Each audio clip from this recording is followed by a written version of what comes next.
Let's be real. Have you ever looked at a company's website, seen all those claims about being green or ethical, and wondered, is any of this actually true? Well, a massive change is happening right now that's designed to cut through all that noise. We're talking about the new European Sustainability Reporting Standards, or ESRS. And trust me, this is way more than just new paperwork. It's a whole new rulebook designed to make sustainability reports just as solid and reliable as financial ones. So here's how we're going to break this all down. First, we need to understand the problem. What is greenwashing, and why is it such a big deal? Then we'll get into the solution, Europe's new rulebook and its central idea, something called double materiality. And finally, we'll see how it all works in practice, across the planet, people, and how companies actually conduct themselves. All right, first up, let's talk about the big issue that really got the ball rolling on all of this, the problem of greenwashing. Seriously, think about it. If you're an investor trying to put your money into truly sustainable companies, how do you do it? Or even as a customer, just trying to choose a product. Right now, comparing one company to another is almost impossible. It's a total mess. Yep, it's pretty much been the Wild West of sustainability data. Every company has been making up its own rules. One company measures its water usage one way, another does it completely differently. This total lack of a common standard has made it so easy for companies to hide behind vague claims and really hard to tell who's actually making progress and who's just got a good marketing team. So to bring some law and order to this Wild West, the European Union is rolling out a brand new comprehensive rulebook. This is designed to finally bring some clarity to all the chaos. So what is the ESRS? Well, you can think of it as a brand new mandatory language for sustainability reporting.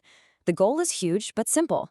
Make sustainability info just as trustworthy and comparable as the financial numbers we've all been using for decades. And get this, it's not just for European companies. Thousands of international firms that do business in the EU are going to have to play by these rules too. And, the whole point here isn't just to dump more data on us. It's about getting better data. The goals are super clear. The information has to be relevant. It has to be a faithful picture of what's really happening. And this is key, it has to be comparable, so you can finally stack one company up against another. And just as important, it has to be verifiable by auditors and, understandable to the rest of us. Now, we're about to get to the absolute heart of the ESRS.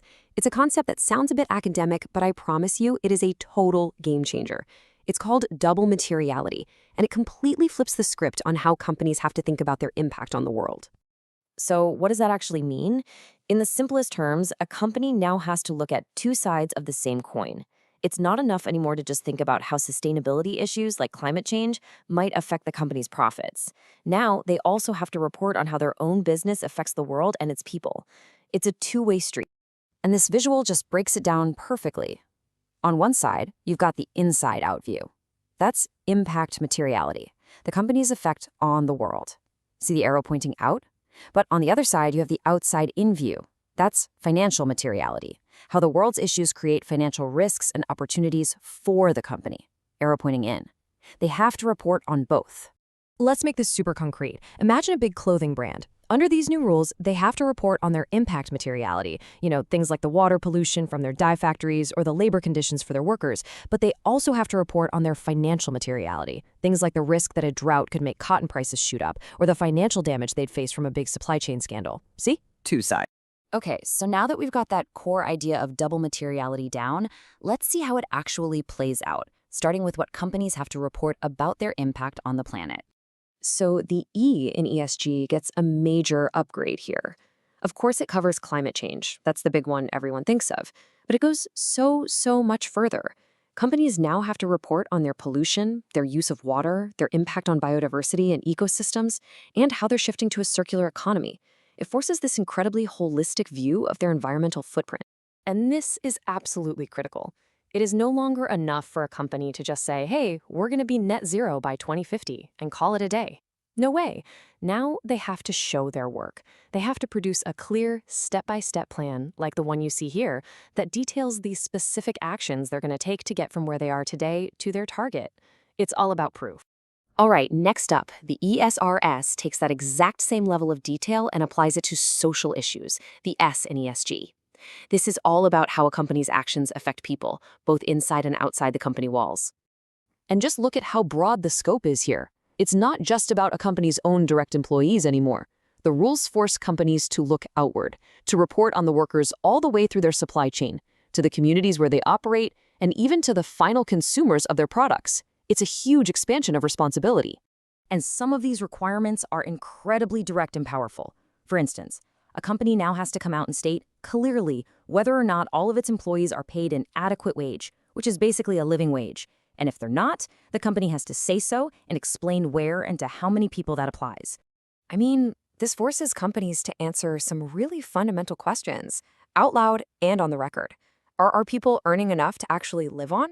Do they have a safety net for major life events, like getting sick or losing their job? This just brings a whole new level of transparency to how workers are treated. Okay, and that brings us to the final piece of the puzzle, the G, governance. This is all about how a company is actually run, its culture, its ethics, and its relationship with the rest of the world. The governance section digs into some really fascinating stuff. Of course, it covers things like business ethics and fighting corruption, but it also demands transparency on things that are usually kept behind closed doors, like how a company manages its suppliers and, maybe most interestingly, its political lobbying activities. And again, it's all about process and proof. A company can't just put up a poster that says, "We're against bribery." They have to lay out the specific procedures they have to prevent it, the training they give their employees, how incidents get reported up the chain of command, and yes, even disclose confirmed cases of corruption. You know, when you boil it all down, the entire reason for this massive, complex new system is captured right here in this quote from the ESRS itself. It's all about making a clear, undeniable connection between a company's sustainability performance and its financial statements. They can't exist in two separate universes anymore. They are one and the same. So the real ambition here is much bigger than just getting better reports.